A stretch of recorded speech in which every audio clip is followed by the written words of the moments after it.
Gabriel aqui, a gente divide esse espaço e hoje a gente vai começar o ano com os dois podcasts num só. Então eu gostaria de agradecer a participação do Capitão Martim e vou deixar ele se apresentar agora, falar um pouco sobre a carreira política, como ele chegou até a Câmara dos Deputados e depois a gente vai partir para o assunto que interessa. Excelente. Felipe, muito obrigado, é uma honra estar aqui nesse podcast. Primeiramente, dou uma boa noite a todos que estão nos assistindo agora.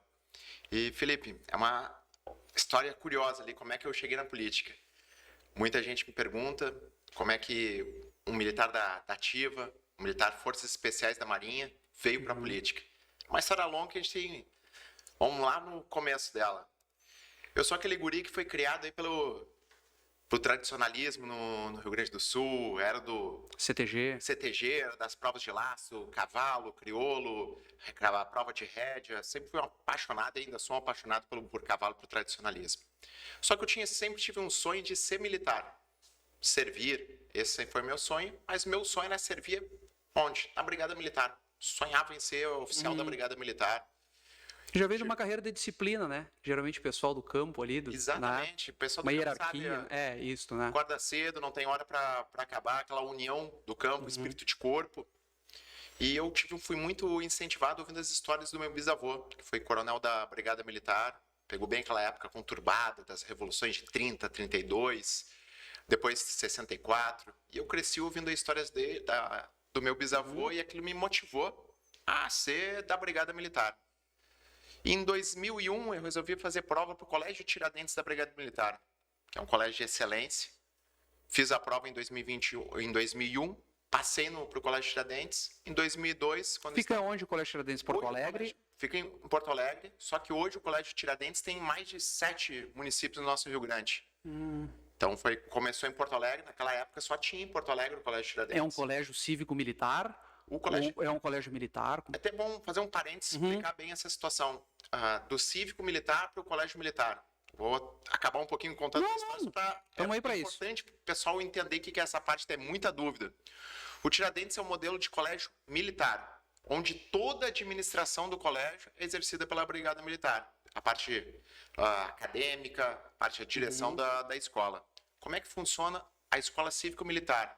Que hoje no Rio Grande do Sul a gente tem esse modelo, que, vamos dizer assim, foi colocado pelo projeto de lei do meu grande amigo, meu irmão, Tenente Coronel Zuco, hoje deputado federal. Ele que foi o responsável por trazer a Escola Cívico-Militar aqui para o Rio Grande do Sul. Mas o que é a Escola Cívico-Militar? A Escola Cívico-Militar, hoje a gente tem 70 escolas cívico-militares no Rio Grande.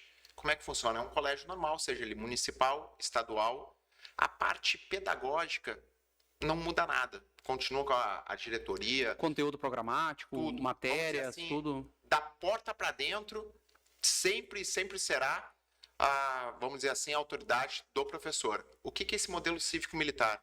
Ele vai ter um monitor, que é um ex-militar da Brigada Militar ou das Forças Armadas, que vai atuar na parte da segurança da escola e nessa parte cívico-militar dos alunos. Então, os alunos vão ter, que muita gente tinha no passado, chegar na escola, cantar um hino nacional, aquela reverência à bandeira. No caso da escola civil-militar, eles vão usar um uniforme, vão prestar continência, toda aquela parte de hierarquia, respeito, organização, disciplina, da porta da sala de aula para fora.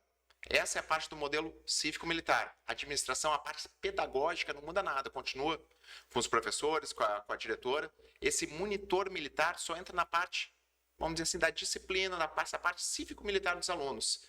E é bom falar que esse modelo foi colocado com o nosso presidente Jair Bolsonaro e os dados estatísticos dele são os melhores que tem.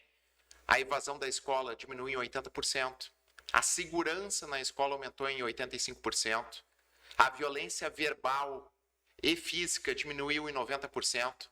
Então, é um modelo de excelência. Um modelo esse que é uma pauta minha, como deputado estadual, fortalecer essas 70 escolas hoje no Rio Grande do Sul e, quiçá, aumentar para o máximo possível de municípios aqui no nosso estado. É um projeto que eu estou ombro a ombro com meu irmão, Coronel Zuco, que é deputado federal.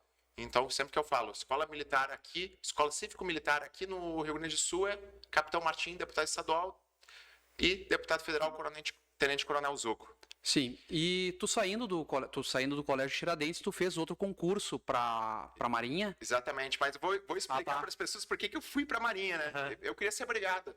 Meu coração ali era ser polícia, ser brigada. Eu queria ser isso. Só quando eu entrei em 2002, eu conheci a política, Felipe. Comecei o que é a política e o que a política influencia diretamente na nossa vida. Eu falo para muitas pessoas que falam, começa a falar de política, até mesmo na campanha. Eu estava rodando assim, nem venha falar de política para mim, não quero saber de política. Eu falo para essas pessoas o seguinte, a gente pode virar as costas para a política, todo mundo pode, cidadão.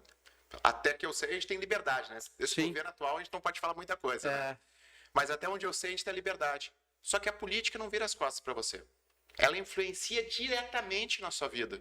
Foi o que aconteceu. Aquele guri que tinha 14 anos, que em 2002 estava entrando no Colégio Tiradentes, na época, governo do Olívio Dutra, aqui no estado, ele tirou a administração do Colégio Tiradentes da Brigada Militar, tornou o Colégio Tiradentes, que era uma instituição já histórica, tradicional de ensino, tirou a administração da Brigada e tornou o Colégio Tiradentes um colégio normal. Eu sempre falo, esse governo do PT entra mandato, sai mandato, é o governo da desmilitarização, do desencarceramento, do desgoverno, em outras palavras, da destruição. Tudo que é bom eles querem acabar. E foi realmente o que eu vi ali com a situação do Colégio Tiradentes. E por que realmente foi o início da minha visualização política e essa luta política? A gente foi para frente, acampou na frente do Piratini, teve uma mobilização, que eu posso dizer, do Rio Grande do Sul todo, que é um colégio tradicional. Há quantos anos era militar? Devia ter pais formados. Tem pais formados, muita gente na brigada, coronéis, majores da brigada formados pelo Colégio Tiradentes, que passou pelo Colégio Tiradentes e depois entrou na academia. E, graças a Deus, mudou o governo do Lula, na época veio o governo do Rigoto, ele cumpriu uma promessa de campanha e o Colégio Tiradentes voltou. E a gente reescreveu o Estatuto do Colégio Tiradentes, o que possibilitou hoje ter 7 colégios Tiradentes saindo pelo nosso Rio Grande.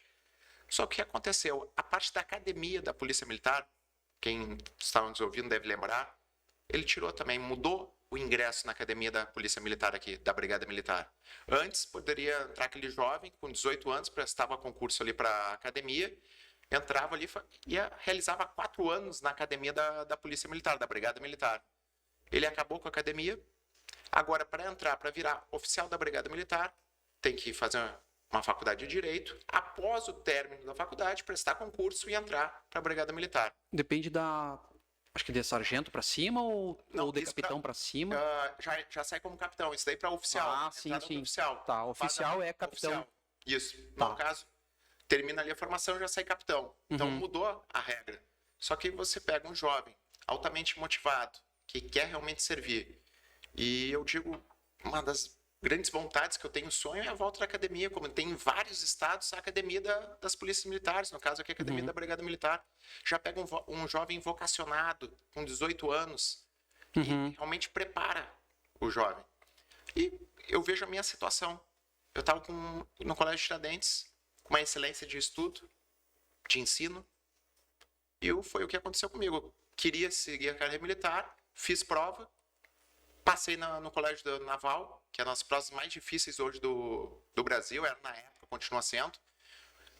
IME, ITA, Escola Naval, Colégio Naval, são exames dificílimos, mas por que eu passei? Graças à excelência de ensino do Colégio Tiradentes. Por isso que eu sempre vou ser um fiel defensor do Colégio Tiradentes. Estou falando a todos, estou com planos ali, já entrando em conversa com o pessoal da Brigada Militar, até do próprio governo do estado, para realmente ver a possibilidade de implementar mais colégios Tiradentes aqui no Rio Grande. É uma excelência de ensino. E sem falar na parte da Escola Cívico-Militar, para a parte da disciplina. Acima de tudo, nesse tipo de colégio, desde a parte da Escola Cívico-Militar ou do Colégio Militar, tu ganha disciplina para estudar. Isso que fez o diferencial na minha vida. Sim. Consegui passar no concurso, fui para a Marinha, fiz Colégio Naval, Escola Naval. E terminada a Escola Naval, eu segui uma diretriz na Marinha, que a Marinha é ampla. Pode ser desde submarinista, a piloto de caça, piloto de helicóptero, comandar navio, hidrógrafo, vamos dizer assim, um cientista do mar, um termo bem informal. E eu fui para a parte de forças especiais, mergulhador de combate. Para quem não sabe o que é mergulhador de combate, muita gente conhece aquela tropa especializada americana, que é o Naval SEALs, que capturou Bin Laden, que aparece em vários filmes. Sim, a Marinha Americana é bem explorada por Hollywood, por Netflix. O pessoal divulga bastante. O mergulhador de combate seria o SEAL brasileiro. Então é uma tropa altamente especializada, tanto a parte de salto livre operacional, mergulho. No meu caso, me especializei na parte de tiro de precisão, sniper. E praticamente meus últimos 9, 10 anos de marinha foram totalmente dedicados à parte de forças especiais. E esses últimos 9, 10 anos foi de 2022 para trás? Esse é o primeiro mandato teu como político ou tu teve uma carreira política antes, vereador ou alguma coisa assim? Não, é uma curiosidade até que é uma dúvida recorrente. O militar das Forças Armadas nunca pode ter sido político antes. Por quê? Porque no momento que você é eleito para um cargo, você vai automaticamente para a reserva. Então, no meu caso, no momento da minha diplomação, nem na posse, que foi lá em dezembro, assinei, fui diplomado ali para assumir o cargo de deputado estadual, automaticamente vou para a reserva da Marinha e nunca mais posso voltar. Se hoje eu renunciar ao meu cargo de deputado estadual, não posso mais voltar para a Marinha. Por isso que muita gente me chama de maluco. É uma renúncia grande. É uma renúncia grande, mas eu digo, Felipe, muita gente me pergunta, capitão, tu é maluco? Tá largando algo certo? Você começou cedo, com 16, 17 anos, pela regra das Forças Armadas, você estaria aposentado cedo, com um salário de, vamos dizer assim, na Marinha capitão de mar guerra, mas equivale a coronel, para ficar claro para as pessoas, coronel full, uma aposentadoria, estaria tranquilo, tu abdicou disso tudo para a política. Reserva depois não tem remuneração. Não, no meu caso vai proporcional ao tempo, mas proporcional ao salário ali de capitão, mas nada comparado a coronel. Ao que tu chegaria. Mas quando a gente entra para as Forças Armadas e até a parte de Forças Especiais, o foco nosso é a defesa. O foco nosso é valores e princípios e defender o certo. E fazer o certo não é o mais fácil. Eu digo que hoje eu estou na política, mas com o mesmo ideal daquele guri que com 16 anos tem um juramento à bandeira, que logo a gente entra para as Forças Armadas, que a gente fala, juro defender o Brasil com o sacrifício da própria vida. E no momento agora político, eu estou seguindo esse juramento ainda. Eu me sinto aqui como um soldado que está político e está defendendo esse juramento. E acima de tudo, o que a gente tem que ver é Exército Brasileiro, Marinha do Brasil, Força Aérea Brasileira. Acima de tudo está o Brasil. E hoje, no momento, mais do que nunca, muitas pessoas, por que você foi para a política, capitão? Eu digo que o copo foi enchendo, Felipe. Sim. Começou a primeira experiência que eu tive, 2002, que eu já citei aqui do Colégio Tiradentes. O jovem de 14 anos viu o que a política influencia na vida do cidadão. Na Marinha, eu fui para a parte das Forças Especiais. Atuei nos grandes eventos, intervenção federal, combatendo o narcotráfico na Amazônia, em várias missões ao longo desses 9, 10 anos de Forças Especiais.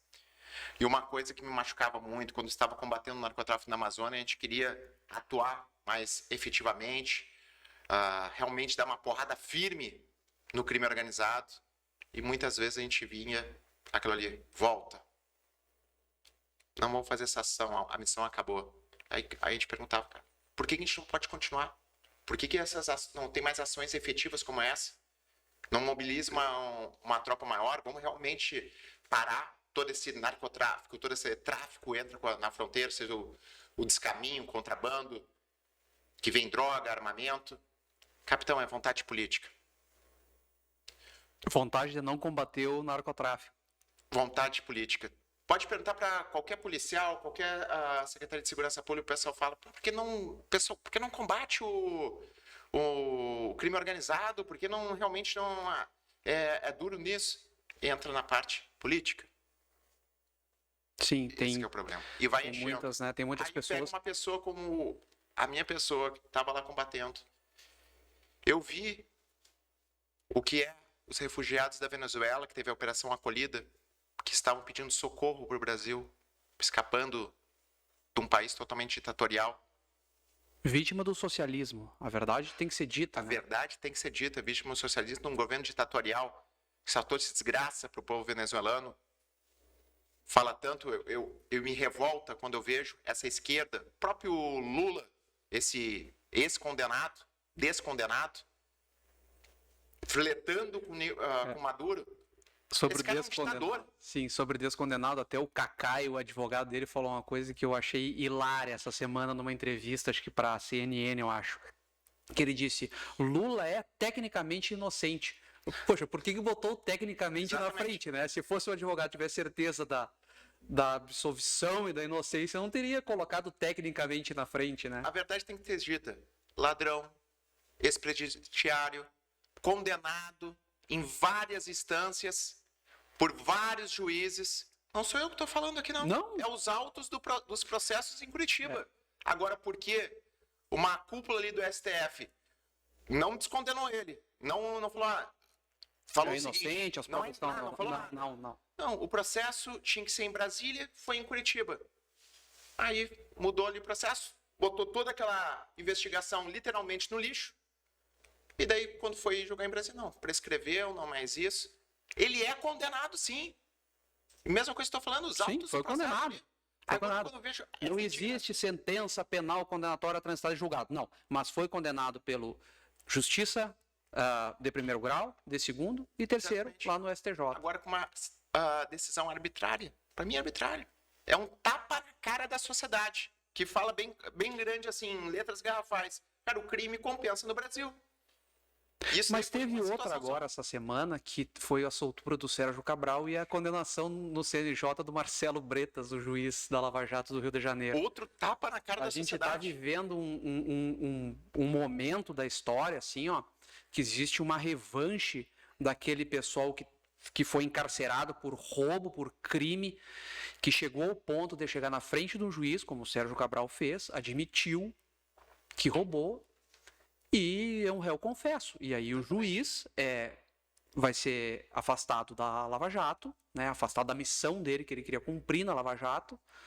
E o rapaz foi conduzido às ruas, tiraram até a prisão domiciliar e é isso aí, né? O Brasil virou, em talvez 60 dias agora, uma festa da roubalheira, da ladroagem e da impunidade. Então, resumindo tudo isso, por que hoje eu estou na política? Essa indignação. Eu quero defender meu Brasil, quero defender o povo brasileiro, e eu vejo que a defesa, a guerra hoje é na política. A gente precisa de pessoas de posição, que não vão recuar frente a essas barbárias que estão, que não vão se vender. É isso que a gente precisa na política. Precisa cada vez mais que você, cidadão, cobre dos políticos. Os políticos estão aqui acima de tudo para servir o povo e servir pela verdade. Fazer o certo é o certo, não mais fácil. E agora puxando para essa situação atual, hoje está uma insegurança jurídica total, Felipe. Olha o que a gente está vendo nesses primeiros meses aí desse desgoverno. A questão que eu vou deixar até pro Gabriel em seguida ali, que ele sabe mais disso, mas uma coisa que me chamou curiosidade é que esses decretos que foram anulados num canetaço, na correria, para talvez cumprir uma promessa de campanha. Não sei. É decreto revanchista. É. E nem falaria uma promessa de campanha. É uma construção de uma narrativa que quer esconder a verdade. E o comércio de carro blindado com isso, até isso foi afetado? Totalmente. Vamos falar um pouco de dados, essa parte econômica desse revogaço que esse descondenado fez, a parte do armamento, né? Esse revogaço que revogou todos os decretos do Bolsonaro, afetou totalmente essas suspensões que ele colocou, a parte da blindagem. Hoje a gente está falando de uma indústria de carro de blindagem que blinda 25 mil carros por ano. Movimenta milhões. Hoje o Brasil é referência, não é à toa, né? Referência em blindagem mundialmente. Não sabe por quê, né? Porque aqui é uma criminalidade total. Quem desarmar o cidadão de bem, a bandidagem deixa solta. A bandidagem faz live assaltando o cidadão, né? Exatamente. Quando esse descondenado ganhou, a festa foi onde? No presídio. Tem vídeos e mais vídeos, testemunhos de colegas meus que são policiais penais. Foi uma festa generalizada nos presídios. Por quê? Aí vai perguntar para os vagabundos lá. Teve colegas meus, policiais penais, que perguntaram. E testemunhos meus falando que às vezes que a gente prendia esse pessoal em 2018, o que eles falavam? Lá em 2019, 2020, pô, chefia, agora tá ruim de assaltar, que o povo tá armado, tá se defendendo, tá reagindo, tá ruim pra gente agora. Aí o que eles falaram? Agora liberou geral com Lula, por isso a festa. Agora vai tirar a arma ali e vai ficar fácil pra gente. Esse é o discurso da vagabundagem. E sem contar que essas manobras políticas, né? Porque hoje a gente tem um Supremo que faz festa, ministros do Supremo Tribunal Federal foram a uma festa da diplomação, da posse do Lula. Isso aí teve vídeos em razão disso daí. Então existe Mas tem algo pior que isso. Seu ministro do STF, Lewandowski, foi para um evento do MST. Sim, há poucos dias, né? Há poucos dias, fazendo manifestação política. Manifestação política, onde está a imparcialidade desse sistema? Mas essa relação de ministros do Supremo que julgam políticos e que vão à festa juntos, isso acaba gerando, com certeza, uma manobra política dentro dos processos. E quando se diz assim, vamos pegar, por exemplo, assim, o Sérgio Moro, o Deltan lá da Lava Jato, que disseram o seguinte, não, a gente está lutando aqui pela prisão em segunda instância. E aí chegam os garantistas, constitucionalistas, dizendo o seguinte, não, a prisão tem que ser somente após o trânsito em julgado, e aí o Cabral está há 6, 7 anos sem trânsito em julgado e livre. E aí, o que acontece com a sociedade? Ela fica à mercê não só dos políticos, mas ela fica à mercê de todo ladrãozinho que foi preso aqui, de todo homicida, de todo latrocida, de todos os criminosos abigeatários.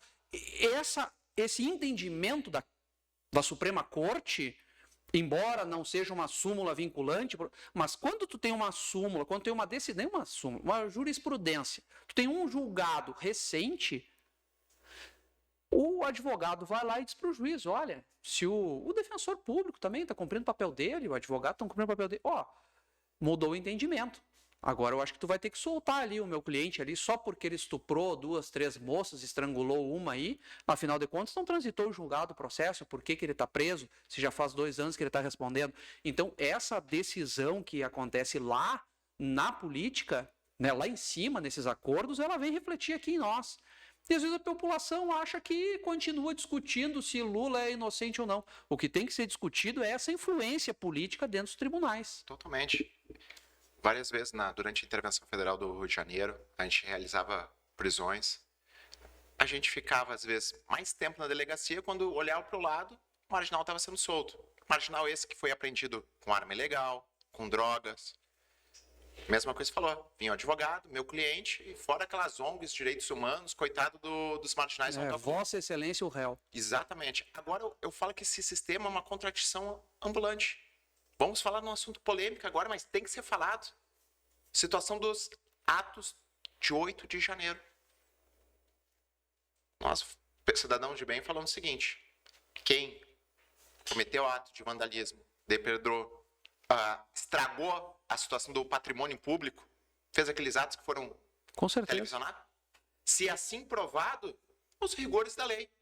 Quem cometeu os atos responde por vandalismo. Exatamente. De acordo com o que está escrito na lei, conforme a lei, não o entendimento que está sendo criado sobre Exatamente. A lei, que estão fazendo uma espécie de responsabilidade penal solidária. Hoje eu falo com base, eu tenho recebido no meu gabinete familiares de presos gaúchos. Hoje a gente tem, acredito que deve ter mudado até o último dados que eu tenho é 54, acho que agora 52 presos gaúchos que estão em Brasília. A última situação do ministro do STF, Alexandre Moraes, soltou 102 presos, acho que é questão de 1 dia ou 2 dias atrás. Do pessoal que está sendo acusado pelos atos. Hoje o que a gente tem em Brasília? Hoje a gente tem um processo único para aqueles 1.400 presos. Segundo o Marcel Van Hatten, copia, cola, que ele falou, copia, cola as denúncias e entrega para todo mundo. Exatamente. Não tem individualização das condutas, as pessoas não sabem nem do que se defender. Aonde que está a justiça? Então, há mais de meses presos em Brasília, em condições que a gente tem relatos, condições às vezes péssimas. O próprio Nicolas Ferreira, lá, nosso deputado federal, foi lá e presenciou situações difíceis, que pessoas que precisam de cuidados estão lá. Sim, bolsa de coloscopia, né? Como é que é o nome? Bolsa de Agora fugiu o termo. Não somos médicos, Não, né, nem enfermeiros, mas é isso aí, pessoal com necessidades especiais ali, junto com.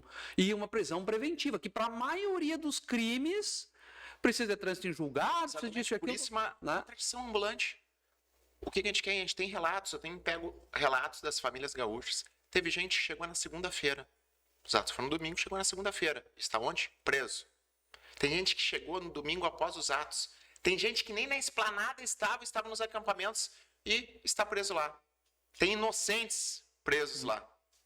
Não, bota um processo único, a gente quer individualização. E realmente, se for provado que a pessoa cometeu atos criminosos, os rigores da lei. Sim. Quem passa a mão na cabeça de vagabundo é a esquerda. Não é a gente, não. A gente só quer o correto.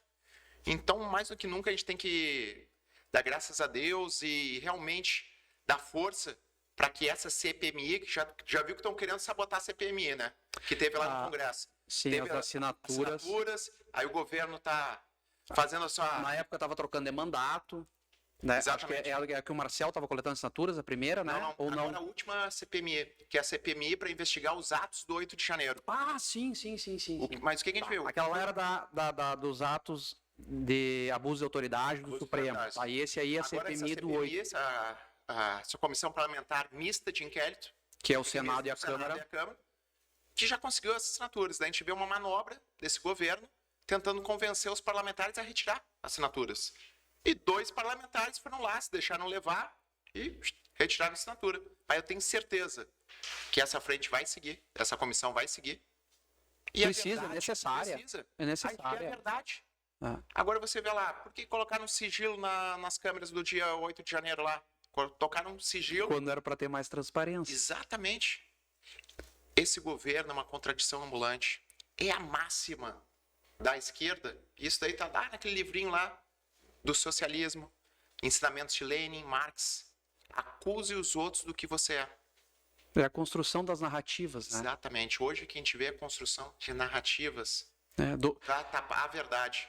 Isso aí, 1984, né? Quem domina o passado, domina o futuro, né? Tá? Domina o presente. Aqui tu vai escrever agora a história pra... É a narrativa de hoje ali que faz desse pessoal uns coitadinhos e nós, revolucionários, né? Direitistas, nazistas, né? Como acusam ali. Teve uma fala até essa semana de um vereador ali de Caxias falando dos baianos, e talvez se exaltou e todo repúdio que ela fala. Tá, mas quando nos chamam de nazista aqui no Sul, que Rio Grande do Sul e Santa Catarina, não há nenhuma comoção.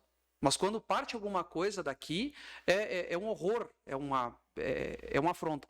E aí vai naquilo, não é o que se fala, é quem fala. Então, às vezes, quando a gente fala alguma coisa, é discurso de ódio. Né? E geralmente nos atacam assim. E a diferença? Total repúdio à fala do vereador de Caxias do Sul, mas no nosso caso, foi instalada uma comissão para apurar a cassação do vereador. Sim. E se realmente foi ali provado que ela fala, ao meu ver, total repúdio, se assim os vereadores de lá, vai ser cassado. Sim. Esse que é direito, não passa a mão na cabeça de pessoas que cometeram algo errado. Não tem. Agora, a esquerda pode fazer qualquer coisa e ninguém fala nada. Como a gente teve vários próprios deputados na Assembleia Legislativa, com o caso que aconteceu na Serra Gaúcha, daquela tragédia, eu encaro como uma tragédia aconteceu, aqueles trabalhadores que estavam em regime análogo à escravidão. Com certeza, com certeza. Só que o que eu não suporto é essa esquerda se valendo de uma tragédia para lacração. Até onde que vai acontecer isso? É uma tragédia que aconteceu e a esquerda vai lá e quer lacrar em cima da tragédia. Não, exato. Então, quando identificam ali, eu acho que, se eu não me engano, ele é do Patriotas, eu acho. O senhor é do Republicanos. Os republicanos. Acho que ele é patriota, alguma coisa assim, mas é um partido de direita. Né? Mas então, bom, vamos pegar aquilo ali, vamos linchar, vamos fazer horrores, repúdio, pá. Mas quando parte deles, não é a mesma coisa. Exatamente. Quando vão para lá dizer que Santa Catarina é um estado de nazista, um estado... Não acontece nada, não tem repercussão nenhuma. A própria Serra teve falas de deputados que falaram: a Serra é fascista. Exato. Por um ato, eles gostam de generalizar tudo pela lacração. E hoje que a gente tem que ver empresas tradicionais que fizeram a Serra, Garibaldi, Salton, a Aurora, que são responsáveis por grande desenvolvimento econômico. O movimento de boicote em cima disso aí, né? Agora, é aquela velha história que eu falo do... Te lembra aquele ato, aquela situação trágica que aconteceu no Carrefour, que aquela pessoa veio ao óbito? Me lembro. Carrefour. Aí eu falo, foi realmente total imperícia da segurança do Carrefour, não vou entrar nesse mérito, mas o que aconteceu? No outro dia estava o quê? Carrefour racista. Exato. Cara, você acha que o Carrefour é racista? Eles generalizam que é tudo lacrar. A mesma coisa que está acontecendo hoje com essas empresas na Serra Gaúcha. Elas já se solidarizaram com a situação, as pessoas claro, que foram lá. Tem toda um aparato de ajuda e nossa visão. Vamos abrir investigação, audiência pública, vamos atrás da verdade. Achar os culpados, julgar e se assim for provado, rigores da lei. Isso que tem que fazer. A gente vai pelo certo. Agora quem lacrar em cima, agora essas empresas estão perdendo patrocínios. Daqui a pouco vão diminuir as vendas. E eu quero gerar desemprego. Gerar desemprego, essas pessoas que vão perder os empregos. Mas não quero acha, ver se esse pessoal de esquerda vai lá defender essas pessoas. Mas não acha que às vezes é um pouco disso que querem, porque quanto mais pessoas dependendo do governo, melhor para um governo que quer mais Estado. O Estado vai cuidar das pessoas, o Estado vai prover em troca da privacidade, da liberdade, do direito de defesa. Então, eu acho que muita coisa da esquerda é fazer o possível para que o cidadão dependa 100% do Estado, saúde pública, educação pública, tudo público. Por quê? Porque daí o Estado tem mais poder sobre as pessoas, né? Então, olha, se tu não... eu quero que tome aí uma vacina. Se tu não tomar essa vacina, tu vai receber teu benefício. Não, agora o negócio é o seguinte, eu quero que tu tome tal conduta ou faça tal coisa, senão eu vou cortar aqui o teu Bolsa Família, alguma coisa assim. E as pessoas que são livres, que querem trabalhar isso, aquilo, têm que sustentar esse Estado. É a teoria do caos, né? Quanto pior, melhor para eles. Exato. É isso que eles pregam. Olha quanto tempo teve de governo do PT, era para não ter mais pobreza, pelo jeito que falam. E o que tem? Eles fazem a política do assistencialismo. E a nossa política, eu sempre falo, é ajudar. Ao invés de dar o peixe, dá a vara. A gente quer que aquela pessoa desenvolva, saia da pobreza, realmente desenvolva, monte seu negócio, empreendedorismo, seja a parte da agricultura familiar, desenvolva. Sim. Isso que a gente quer. A gente não quer pessoas dependentes do Estado. Quer pessoas que sejam totalmente independentes do Estado, diferente da esquerda. A gente quer independência do Estado e a esquerda quer dependência. É muito isso tem não só aqui no Brasil, mas em todos os países que tiveram esse governo totalmente pro lado do socialismo. Cada vez mais é a dependência das pessoas e com a dependência vem o quê? O Estado fica cada vez maior e toma conta da vida das pessoas. E a liberdade cada vez mais diminuta. E a primeira coisa que a gente vê nesses governos que querem ficar enormes, com o Estado grande, é a questão do desarmamento. E essa parte eu vou deixar para o Gabriel. Excelente. Tá bem? É o princípio da destruição, né? É. E tá, igual eu falei lá atrás, naquele livrinho Aumentou as invasões do MST. Vou até anotar aqui para falar das invasões aqui. Aumentou bastante, né? Teve gente que fez o L aí nas empresas aí, agora tá com as empresas tudo invadida aí, né? Muita empresa gente de celulose. Tem uma frase minha que eu falo o seguinte: o pessoal que estava esperando picanha, hoje está comendo carne de pescoço. E daqui a pouco vai faltar até carne de pescoço. Daí chega lá, faz o L. Lindão lá. Tá joia. Vamos. Só...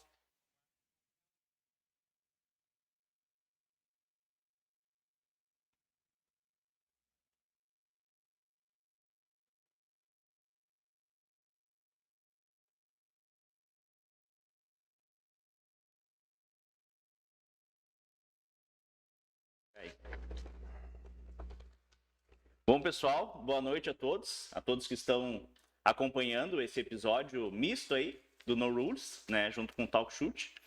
E um bom dia, boa tarde, boa noite para quem ainda vai nos assistir. Depois a gente vai disponibilizar ainda esse episódio lá nos canais do YouTube tá? Felizmente aqui já houve a apresentação do Capitão Martim.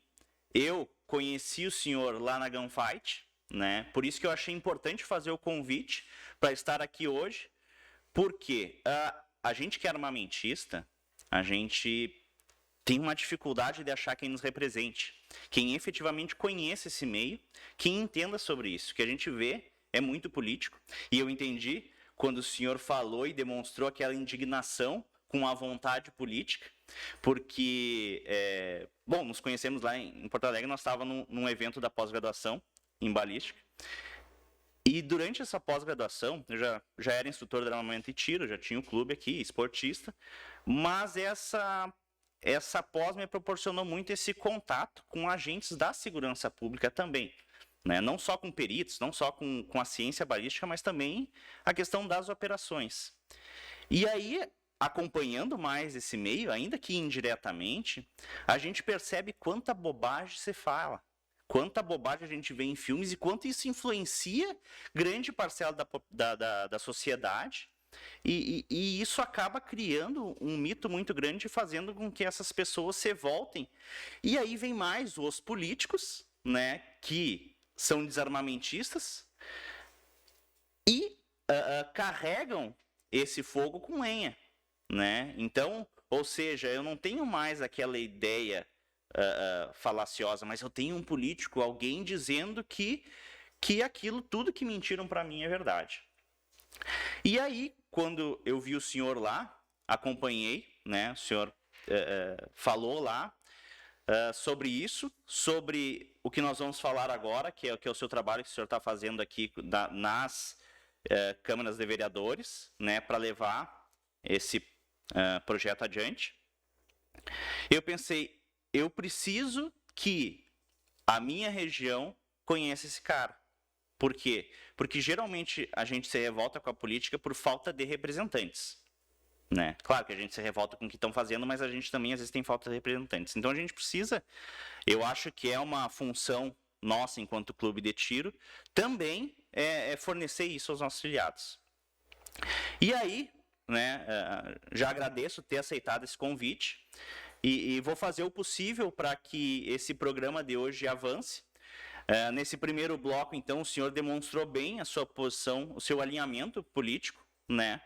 E agora nós vamos falar um pouco sobre esse projeto, né? A gente, enquanto clube de tiro, eu não trabalho numa loja de armas, mas a minha família tem, então há muita preocupação, há muito desconhecimento sobre quais são os reflexos do decreto 11.1366, né?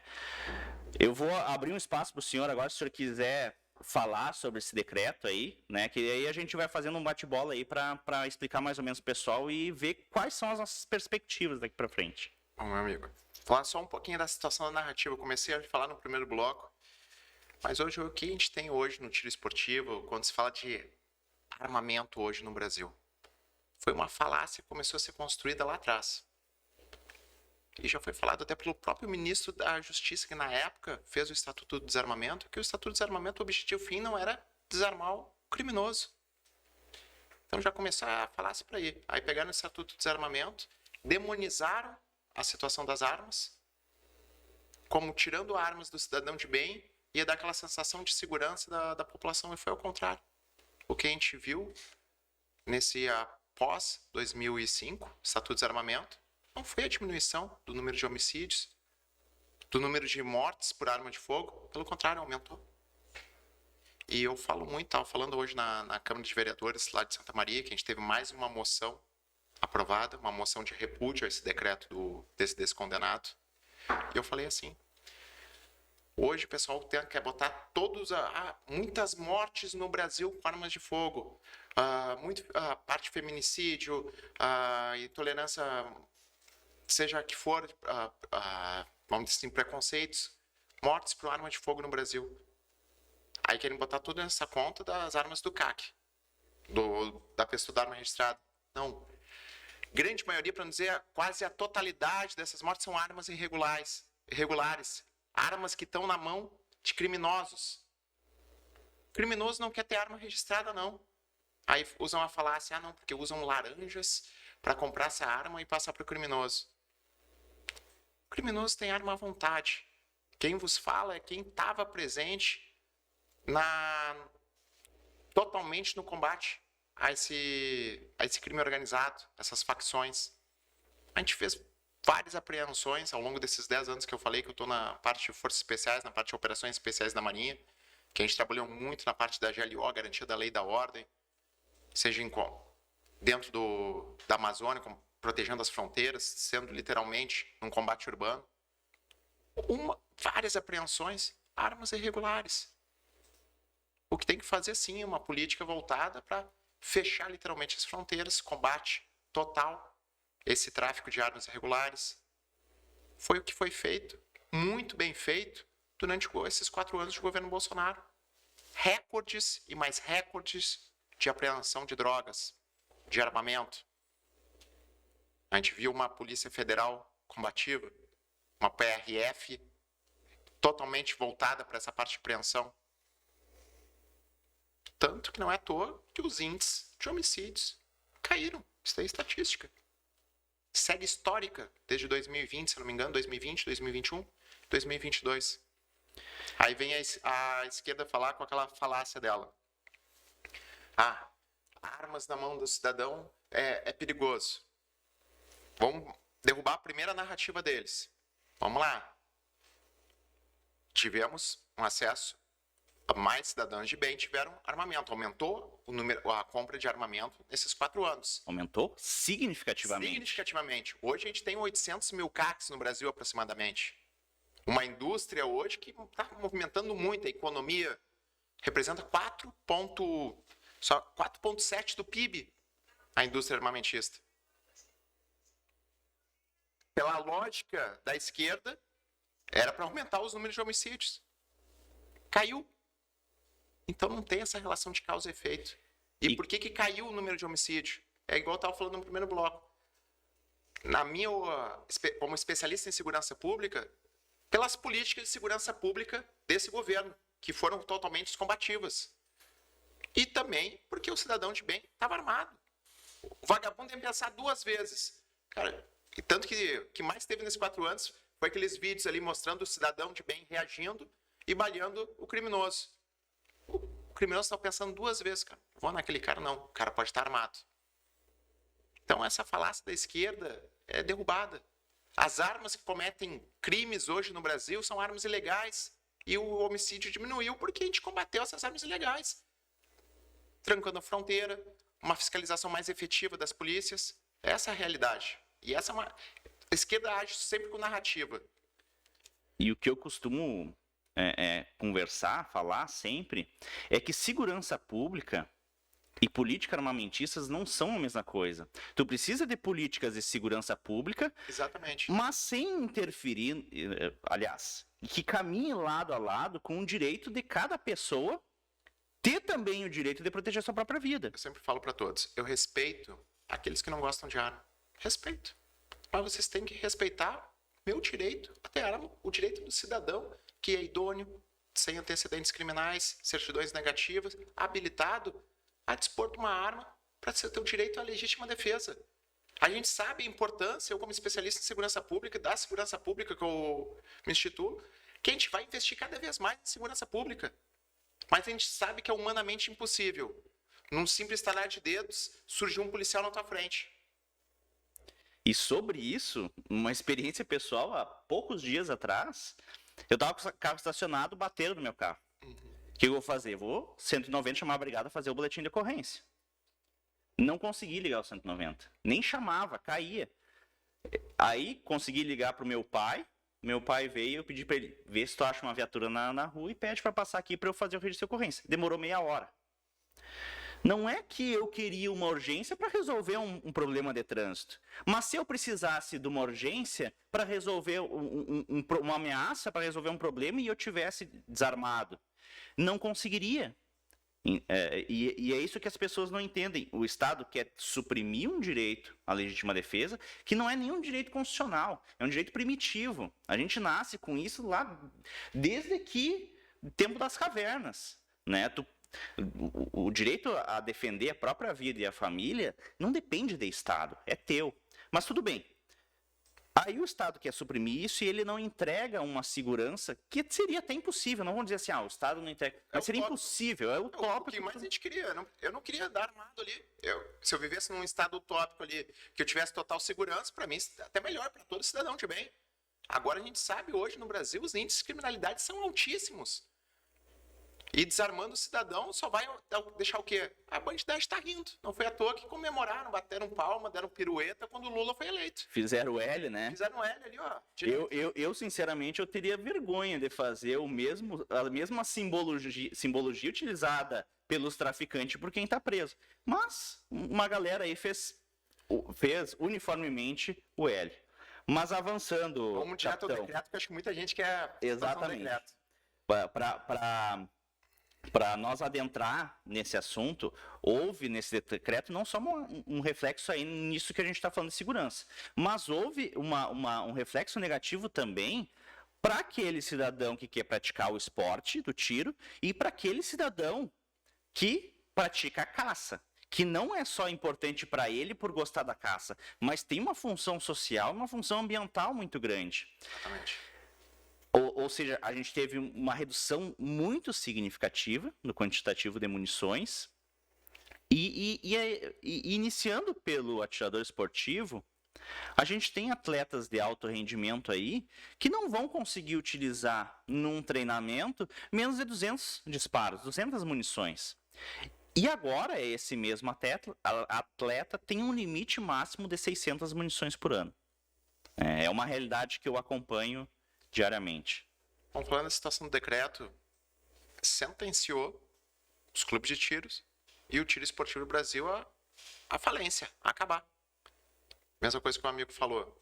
Hoje um atleta de alto rendimento, seja mesmo não alto rendimento, uma pessoa que participa de competições de PSC e DSC, tirou o prato, cara, uma brincadeira ali de treino ali, num final de semana, vamos dizer, eu não estou nem falando do atleta de alto rendimento, que é 200, 300, 400 munições para o treino brincando. Sem falar no mês, às vezes chega a 10, 12 mil munições. Estou falando daquele atleta que, vamos dizer assim, um atleta amador, atirador esportivo, participa da competição de PSC e DSC, tirou o prato. Num simples treino de final de semana, vai 150, 200 munições brincando. Numa competição, vai muito mais que isso. Sem falar a situação dos clubes hoje de tiro. A outra limitação, que eu falo, duas principais limitações que vão quebrar o tiro esportivo e os clubes de tiro. Só fazendo um parênteses, muita gente fala, o porte de trânsito, capitão. Eu sou totalmente a favor da pessoa tem que proteger ali. Como é que vai andar com uma arma desmuniciada, da trajeto casa-clube, clube-casa, e estando desmuniciada? É defesa ali. O vagabundo sabendo que tem uma arma ali, que está pronta ali para ser roubada, e não vai ter resistência, vai em cima. É algo que a gente perdeu. E eu acho que dificilmente, com a política desse atual governo, a gente vai conseguir recuperar. Vamos brigar. Temos nossos deputados federais em Brasília, lutando totalmente. É importante falar um ponto aí que eu vejo muita gente na campanha falando errado. Deputado estadual, eu, Capitão Martim, deputado estadual, não tenho competência para legislar na pauta armamentista. Isso é uma pauta federal. É muito importante falar isso. O que eu posso fazer é a situação da caça? Uma conversa com a Secretaria do Meio Ambiente, vamos dizer assim, um diálogo com eles. Isso está na competência do deputado estadual. Mas gosto sempre de falar isso daí. E hoje, o que eu estou fazendo? Realmente, capitão, qual a sua mobilização hoje? Muita gente fala, o que adianta se mobilizar contra governo autoritário? Quieto, não vou ficar. Eu acho que eu tenho certeza, eu tive quase 30 mil votos de pessoas que confiaram o seu voto, depositaram esse voto de confiança em mim. Não é para ficar quieto, não. No mínimo, barulho eu vou fazer. No mínimo, chegar para os clubes de tiro, para os armamentistas, para os atiradores esportivos, dizer, eu estou aqui levantando a voz de vocês.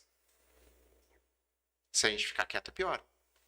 Então, hoje eu estou realizando um manifesto, distribuindo para os clubes de tiro, um manifesto, principalmente batendo em duas teclas. A parte da quantidade de munições, que hoje precisa aumentar, compra de insumos, tudo, que não tem condições de ficar 600 munições ali por armamento, não tem condições. E outra situação que foi um golpe mortal para os clubes de tiro foi a suspensão do tiro recreativo. Para quem está nos ouvindo, o que é o tiro recreativo que eles colocaram ali no decreto?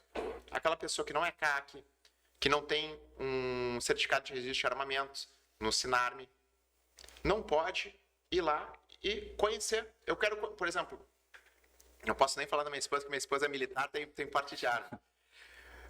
Vamos dizer assim, se um amigo meu não tivesse nada, nunca tivesse pego uma arma na vida, ele vai num clube de tiro e não pode atirar. E muitas vezes a gente sabe que o clube de tiro movimenta isso daí, com essas instruções que eles passam, com a venda de munição dentro do clube de tiro, que fique bem claro isso daí. Isso não pode mais. Aí pega as contradições. Cara, se eu não sou CAC, não tenho arma registrada no Sinarme, quero ser CAC, mas para ser CAC eu tenho que passar por um laudo de tiro. Para ter uma arma de posse, eu tenho que fazer um laudo de tiro, tenho que fazer ali a pontuação. Como é que eu vou treinar para isso? Então, isso eu acho gravíssimo.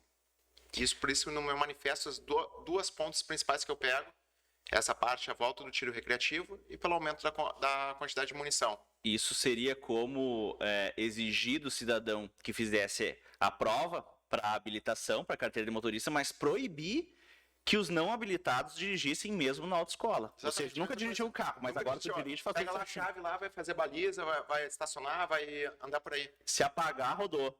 Exatamente.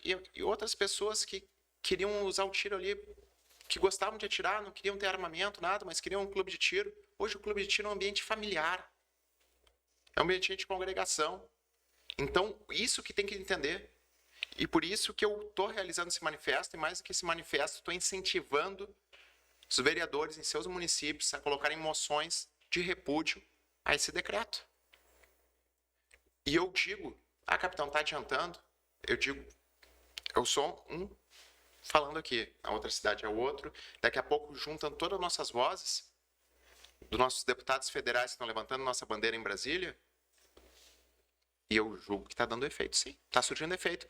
Vamos pegar ali, a fala do nosso ministro da Justiça, Flávio Dino, lá no início.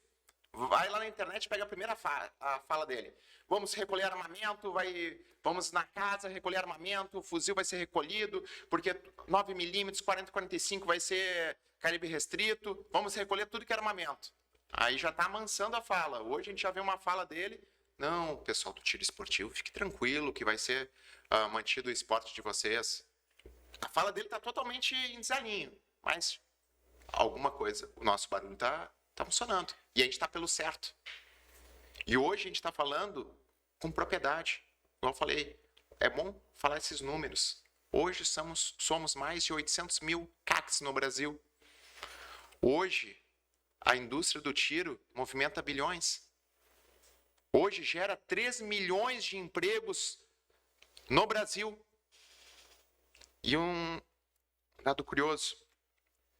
Hoje no Brasil a gente tem 6 empresas que produzem armamento e munição. 4 delas no Rio Grande do Sul. Essas 6 empresas movimentam 13 bilhões ano. Só de impostos elas contribuem com 2,8 bilhões. A gente está falando, igual no início do quadro, eu falei 4,7% do PIB. Então, hoje a gente tem voz ativa. Muito mais do que no passado. E tem um múltiplo reflexo, né, de tu retirar isso, porque tu pensar arrecadação, ou seja, se tu retorna, ou pelo menos deveria retornar isso em serviços públicos para a sociedade.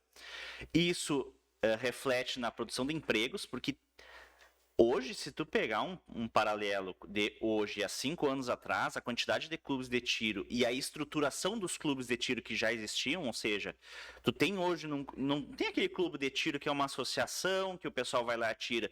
Tu tem funcionários que trabalham ali, tu tem IATs que são funcionários do clube de tiro.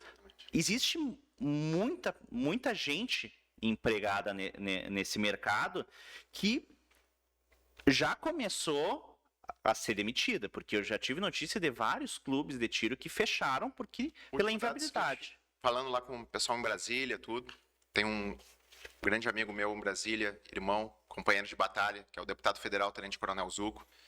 Hoje, no Brasil, acredito que já fecharam para mais de 250 clubes. No próprio Rio Grande do Sul, quantos a gente sabe andando por aí, clubes que o pessoal fala, capitão, eu tive que fechar minhas portas.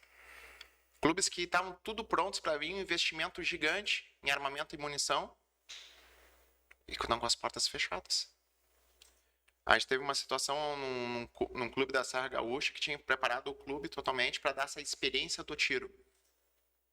Então era todo o clube voltado para a parte do tiro recreativo.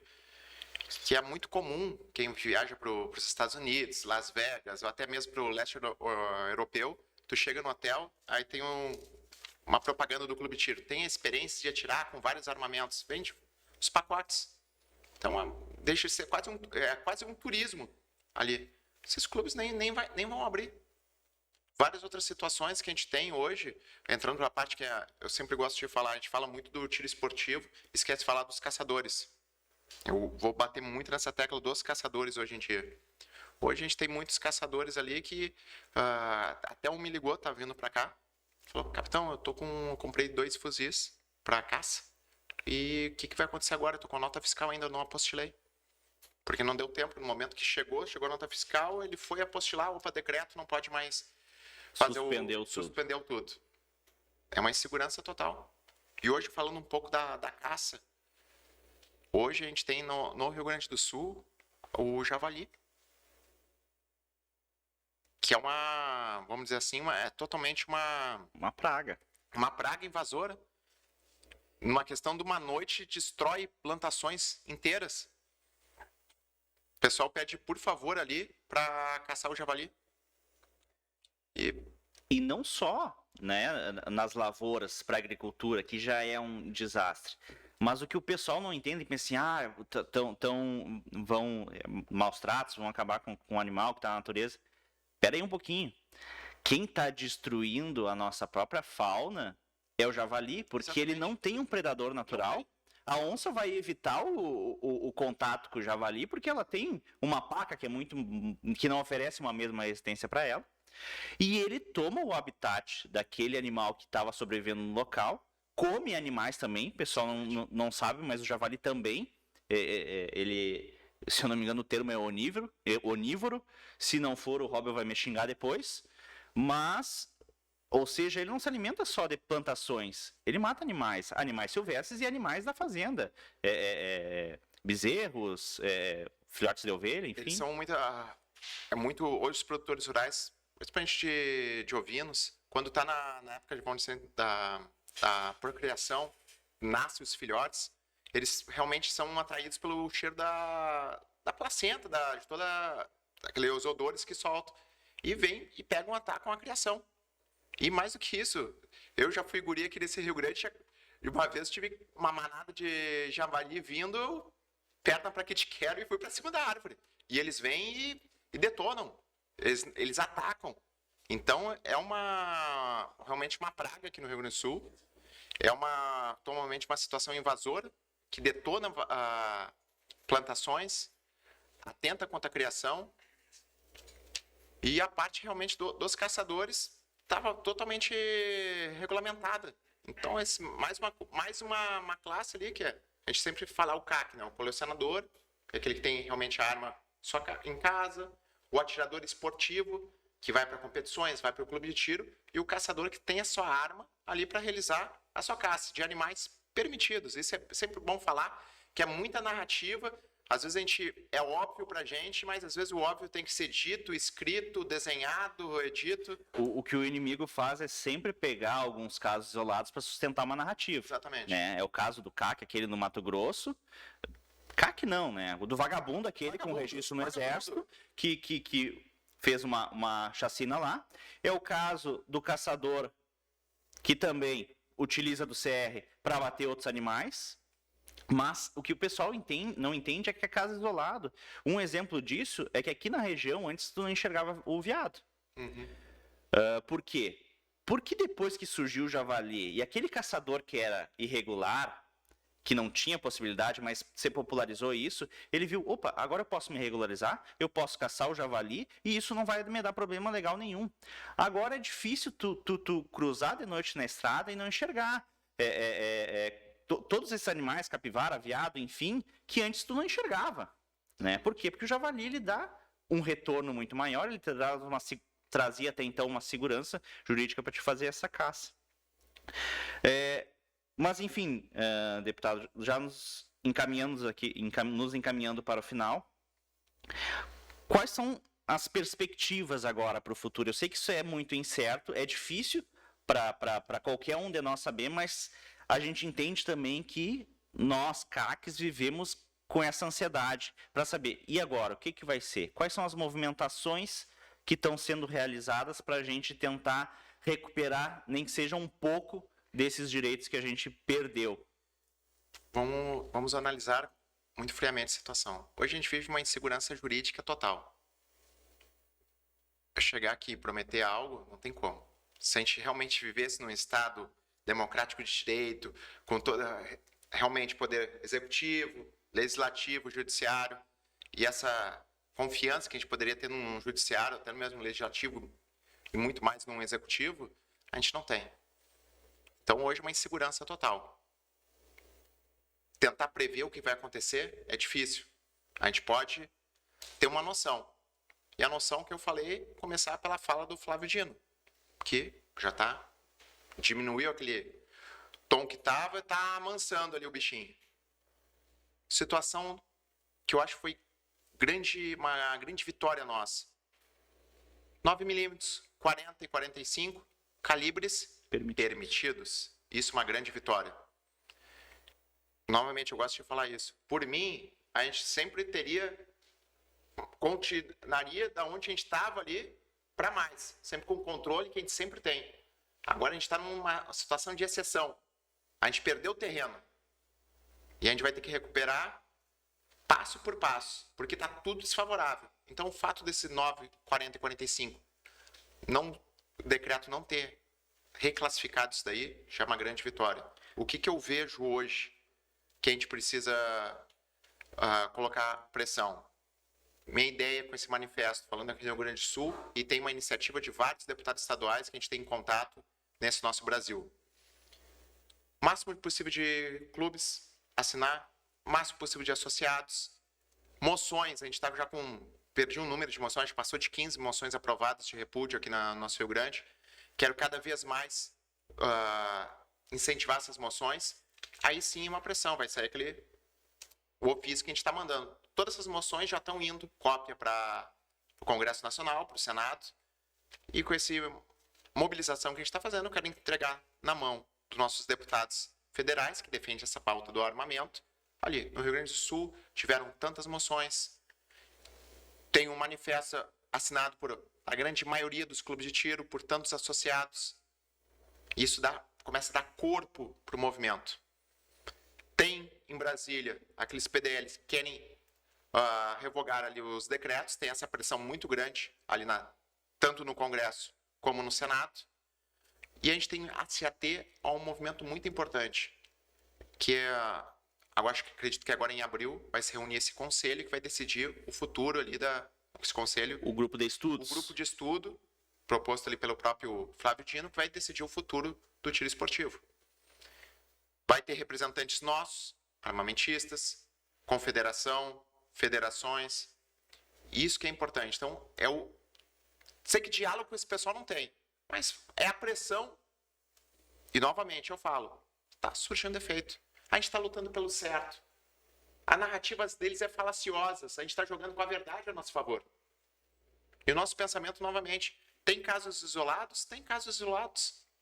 De CACs, não. De marginais, criminosos que fizeram. E ninguém está passando a mão na cabeça aqui, não. Novamente, quem passa a mão na cabeça de vagabundo é da esquerda.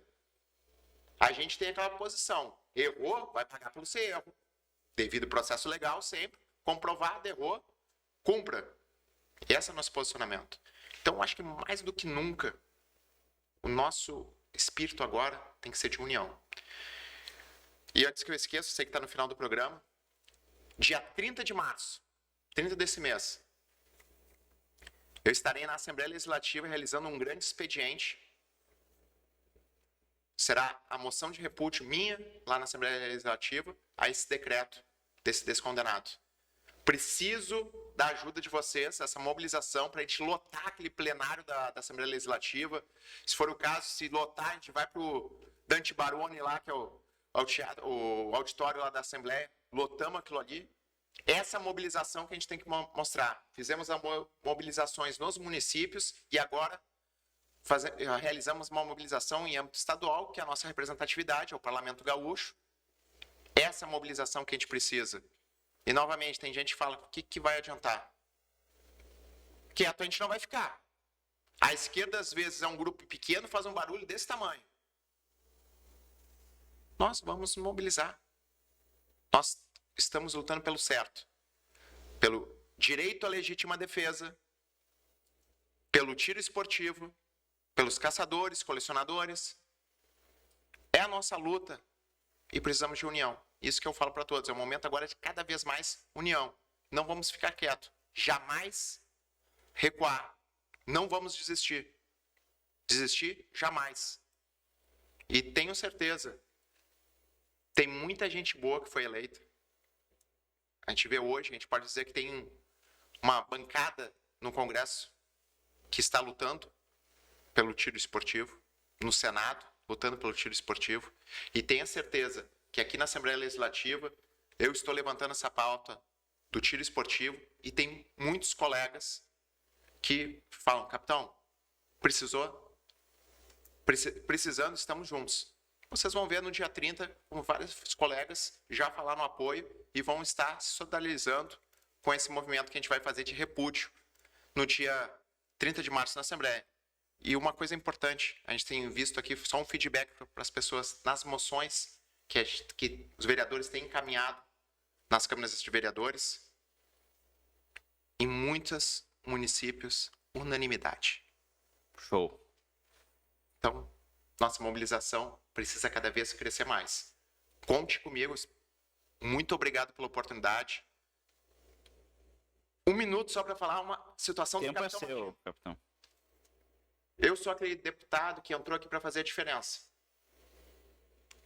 Ao meu ver, onde todos deveriam fazer e muitos estão fazendo hoje em dia com essa mentalidade. É de servir. Eu não sou aquele deputado que eu totalmente condeno esse tipo de deputado que não tem que ser. Deputado não é artista de cinema, não é celebridade, não tem pedestal. É servidor e tem que servir. E contem comigo, tanto um slogan que saiu natural, mandato se faz na estrada. Eu acredito que em um mês de mandato só já andei mais de 2.000 quilômetros, acho mais de 15 cidades. Conte comigo, precisando, vereadores dos municípios que estão me ouvindo. Se você quiser realizar essa moção de repúdio, entre em contato pelas mídias sociais, Capitão Martim, estarei encaminhando o modelo e estarei presente com vocês.